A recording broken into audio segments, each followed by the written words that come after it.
You are listening to the Certified Personal Trainer Podcast, a show by personal trainers for personal trainers. It's time to become a better trainer, get more clients, and change more lives. And now, here's your host, the head coach and founder of Fitness Mentors, Eddie Lester. Hey guys, what's going on? Welcome to the Certified Personal Trainer Podcast. My name's Eddie Lester, and I had an awesome mentorship call with Tracey. Tracey's looking to transition from a full-time job in a different career path to becoming a personal trainer. I feel like a lot of you out there are really in the same situation, are really gonna vibe with this because it's a really good understanding of, just exactly the best ways to kind of make that transition, as well as keep financial situation improving and or better, and just a really good insight into making that switch from a different career to a personal trainer. So let's go ahead and jump right into that call, and I'll see you at the end. Cheers. So actually what I'll have you do first is kind of tell me and anyone out there kind of where you're at in your career, kind of what you're doing, and then we'll kind of go from there with some of the questions that you have. Okay, great. So basically where I'm at right now, I'm kind of new in my personal training endeavor. I currently work a full-time job, like 9 to 5, and kind of when the pandemic hit, I started helping out some coworkers one-on-one through Zoom for free, to kind of get my foot in the door sort of thing. And as we progressed, this year, I went and got my tax credit stuff done and got everything organized to make it official. So right now I have 3 clients that I'm working with one-on-one through Zoom. Okay. And so it kind of fluctuates. Sometimes it's 3 or 4. It depends. Some people drop off and come back, but that's kind of what it's been. So that's sort of where I'm at right now. Awesome. So how long have you been certified? It's 2 years. 2 years. Okay, cool. And so, but you're just kind of transitioning. What would you say you're trying to transition to more full-time as a trainer, or you're kind of like to keep it as a side gig, we'll say? I guess I'm kind of either or. Of course, Okay, no. I think ideally I would wish that I'd be able to go full-time, Okay. but it could also be a part-time side gig that gives me nice income as well, while still Awesome. being able to do something I enjoy. That's completely fine as well. Love. And what industry are you in for your regular day job? I work at a nonprofit law firm, Okay. so I deal with a lot of the grant stuff and all of the administrative stuff in the background. Awesome. Perfect. Cool. Mm-hmm. Okay, cool. Well, now that we kind of know where you're at, what are you looking to do? What kind of questions can I help you with? One of the first questions I have, of course, is I kind of stumbled into a problem where I felt like I was getting burnt out. So Okay. sort of how do I balance trying to develop my business while I'm still working full time? That would be my first thing. Yeah, for sure. So I mean, yeah, the when you're committing, we'll say you're committing to a full 9 to 5, which is 8-9 hours a day. And then, eating breakfast before, eating dinner after, and then having, we'll say, even 3 1-hour sessions. We're talking about not having almost much time to do anything else besides the work in that respect. What I can kind of point you toward is we'll say, motivation and passion that you have for helping others in that respect. That's kind of one sort of thought around why are you committing all this time to this type of work-life balance currently. And also it's helping you to gain experience with the training side of things, so that if you are able to maybe transition to maybe not full-time with the other job, or maybe taking a day off and having more clients built out through the work week. And it's basically you're gaining experience to help with a transition, because my guess is that you're more passionate about training than you are about the admin work at the law firm. Yeah. So how long? Okay, you said you've been doing it for about a year now, the Zoom clients. Okay. Mhm. Perfect. And you, what was the most amount of clients you had at any point? Probably 4, because We have 4. everyone, yeah, every client except actually no 5. Mhm. So 4 for Zoom, and I did have one client that I was writing their workout plans and sending it to them. Okay. Awesome. Um, Awesome. And let's see. So with, we'll say, those 4 and the full-time job, I'm assuming that's why you were feeling overwhelmed. Yeah, so Mhm. basically, some of the clients I'd be working with them 2 to 3 times a week, Mhm. depending. So those 1 hour sessions. And then I was also trying to make a lot of social media content. I was trying Okay. to make a lot of videos and stuff like that. But then it got where it's like, well, I'm trying to also get my own workouts in Mhm. and also have time for my personal life Mhm. too, and not neglect sleep, that sort of Yeah. thing. So it just kind of like, I just got overwhelmed. So I guess that kind of leads to my second question, like Okay. regarding social media, for example. Mhm. How do you kind of overcome that social media fatigue? Because I feel like I always hear that you have to be like super consistent, always post and try to find stuff that's educational and potentially helpful for your niche. Mhm. But it got to a point where I wasn't getting a lot of interaction. Mhm. And then the clients that I did have, or the people that did reach out to me, weren't from social media. It Okay. was just, oh, they heard about me because they at work. It was like, oh, Tracy's a personal Mhm. trainer, reach out to her. Or old friends that I had in college that they Mhm. just happened to remember that I Mhm. had gotten certified and they reached out to me. Okay. So in my head, I was like, well, why am I even wasting all of my time on Mhm. all of this posting? So I guess I'm trying to like figure out how to get back into it without. Yeah, well, I guess the first question I should have asked you was I assume you're looking to primarily train online, right? Help people through the internet with their fitness goals. Yes. Perfect. And are you trying to primarily do, we'll say, Zoom sessions? Or are you thinking more of the individualized or private personalized training in the sense that you're helping individuals with a program and accountability? Or like a one-off PDF program that meets a bunch of people's goals? What are your kind of thoughts around what you want to build?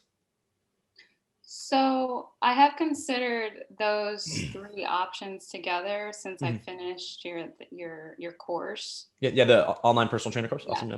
And I had put stuff together for that. But right now, I'm only working on the Zoom stuff and then like the personalized plans with accountability. And I haven't gotten into the PDF realm Okay. yet.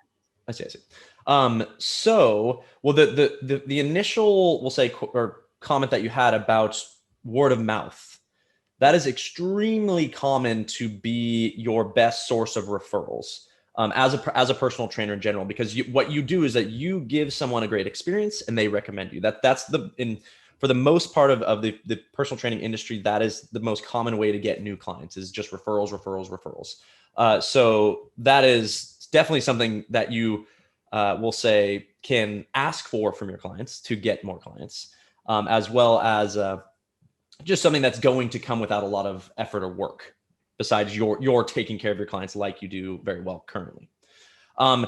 When we start to think about the social media side of being an online personal trainer, yes, consistency is key, but the message you deliver needs to fall upon the ears of a super niche market.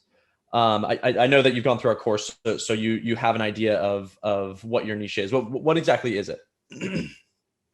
I'm basically targeting the busy professional that has a hard time balancing everything. So I figure, well, I'm a busy professional, Mhm. so that'd probably be the best, like general population kind of Okay. thing. So the first thought there is when we put out social media, it needs to talk to almost one person. Mhm. It needs to talk to someone that is, oh my God, this girl gets, or this post gets who I am, and I really connect with it. When we think about the determining your niche portion, which you learned about in our course, we want you to get as specific as possible so that when you put out a social media post, it is addressing issues of the smallest population.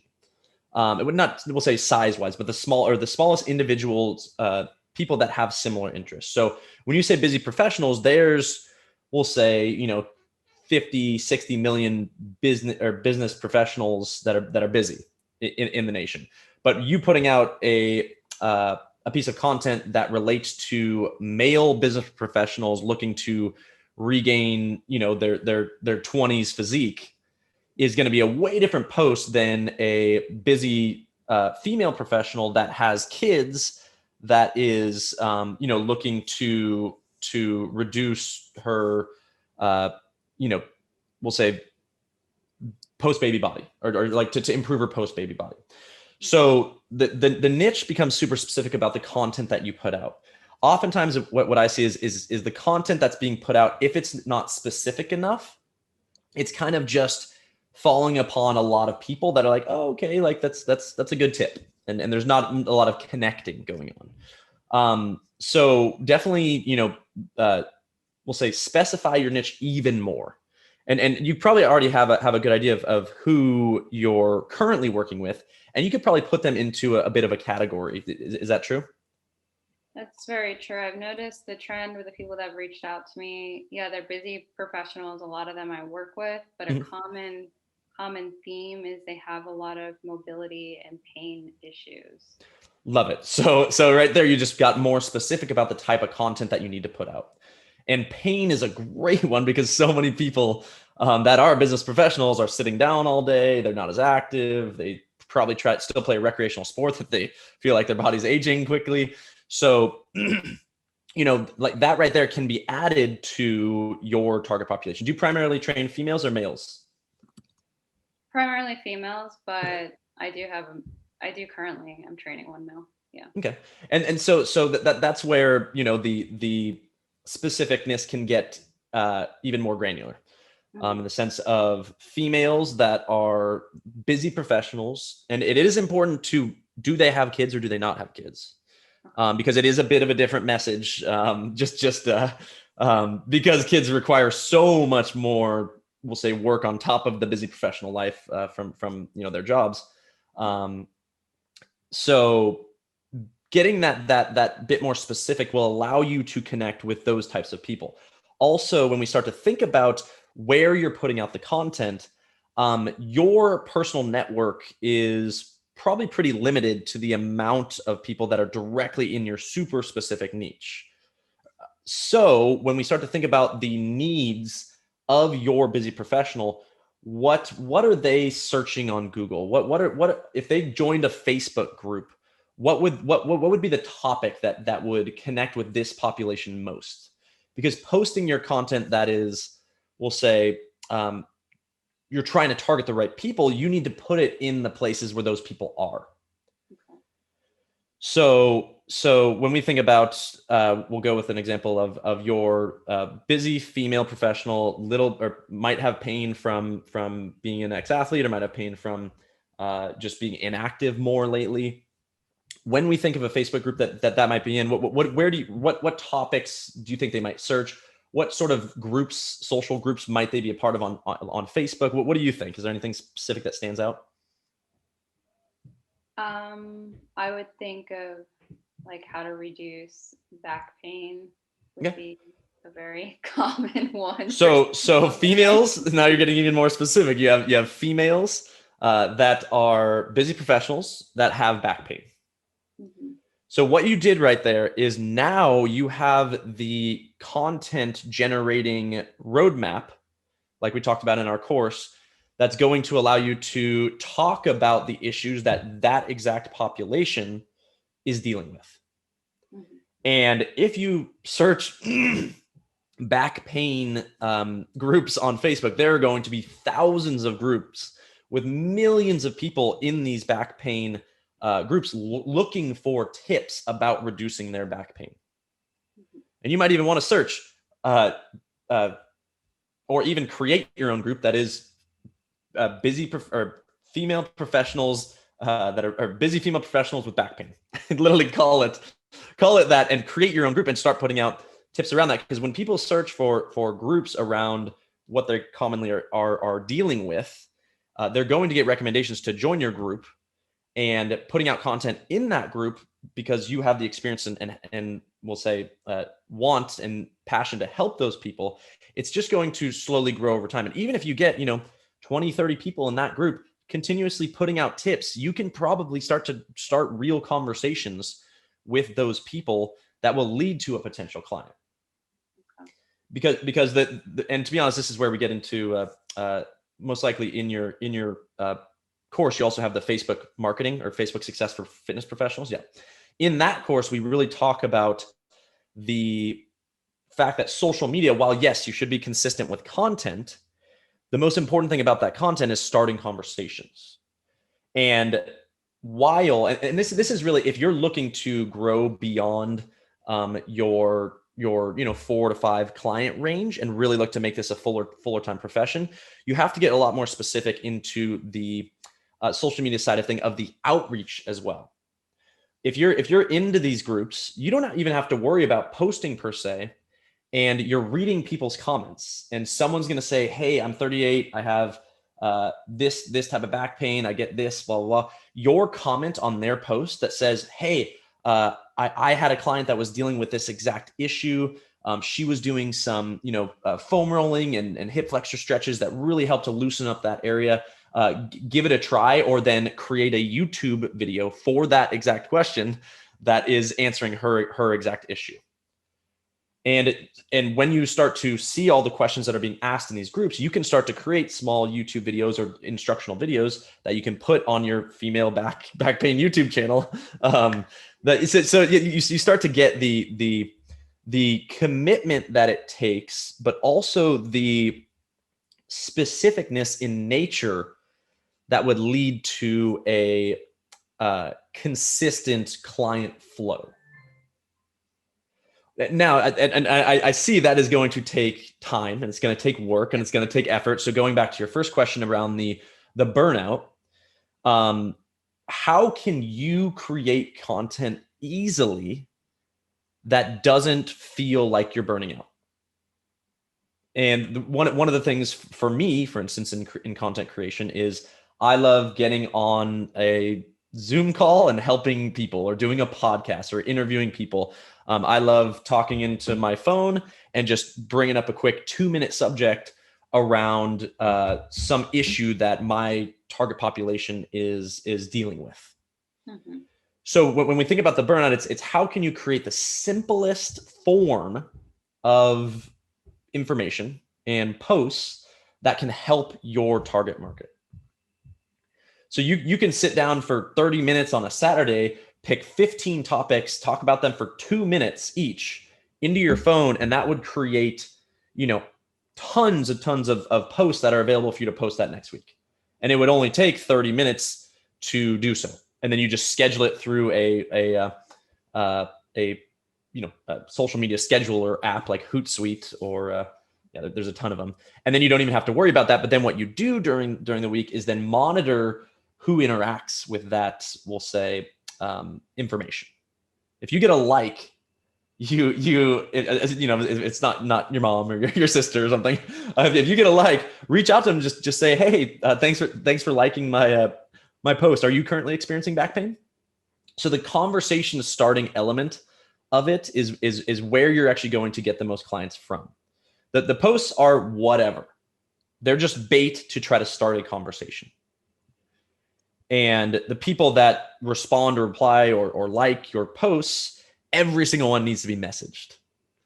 This is the strategy that we've helped a lot of people use to become full-time online trainers in that respect.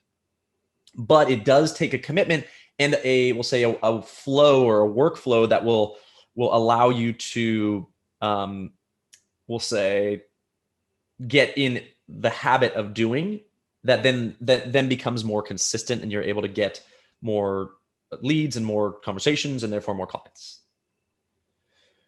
But that's why I always, one of the first topics in our course is defining your niche so specifically that your content generation and what you talk about is so individualized that people connect with it. And back pain is a great one because there's so many people with back pain and so many females with back pain that are busy professionals. So any other last questions that I can answer quickly?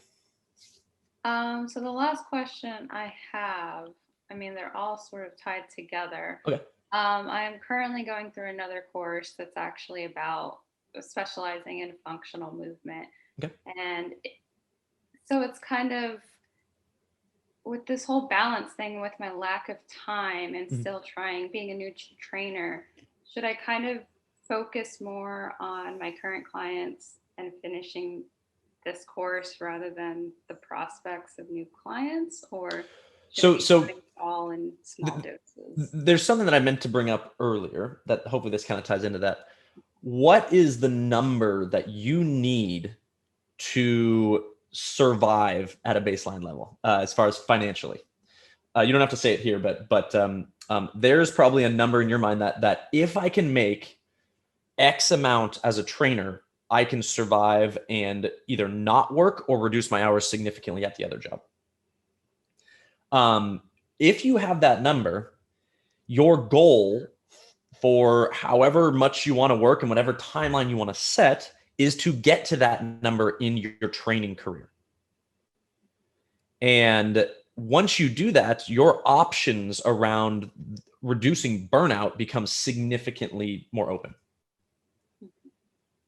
So whether that number is, 2,000, whether it's 3,000, whether it's replacing your other income entirely, your planning process to answer the you just asked, your planning process should be, when do I want to put in the effort to commit to getting to that number? And then know for a month straight or 2 months straight, you're going to have to bust your butt to make that happen. But if you bust your butt, you know that you are going to be rewarded heavily by having more freedom, being your own boss, creating you basically living your purpose by helping people in the way that you want to do so. And if you've listened to any of the content that I put out, I'm so much about the big picture. Right. If you're happy as can be in your current job, there's not probably a big motivation to move to the next phase of your career. If you're kind of like, this sucks and I'd love to be a full-time trainer and elements of that, which oftentimes for people that are new and getting certified and getting into the industry, that's what's happening. 2 to 3 months of grinding it out will absolutely change your life. But just that transition is scary, big time. and making the full leap is even scarier. But once you just say, boom, lock it in, getting to, we'll say, the point of focus and commitment, your rewards will be so high after that 2 to 3 month grind. So it's, yeah. And that's yeah. I mean, what are your thoughts as far as how that feels and where you're at? No, that definitely makes sense. I think it's when I was working on your course, and then I was also doing the social media posts and working with my clients and doing everything at the same time. It's basically when I finished your course, I think that was about 2 months ago. I was like, I am so tired. And I haven't posted in 2 months and didn't really implement. I haven't implemented the stuff I learned in your course or gone back to all of the stuff that I wrote and put together. And I'm really happy to have this call because now I feel like I'm a little more okay, I'm motivated. I had that break. I got that. I feel like I'm getting a little spark again. So I feel like I can kind of go back, look what I, put together, get a little more specific with my niche and kind of put that timeline together of what it is exactly that I want to do. I love it. And that was exactly what I hoped for in talking to you. So that's pretty cool. Yeah. Awesome. Well, definitely I want to keep in touch with you. I want you to email me and kind of let me know if there's other ways that I can help you in that respect. And then also, following up when you take that leap, when you want to make that commitment when you want to just make the commitment to what we kind of talked about, shoot me an email, let me know how it's going. And we'll definitely follow up in a few weeks to a month when you're kind of ready. Definitely just email me anytime, and would love to hear your story. Okay, thank you so much. Woo-hoo. All right, Tracey, thanks so much for talking, and we'll chat soon. Thanks. Bye. As always, thanks for listening to the Certified Personal Trainer Podcast.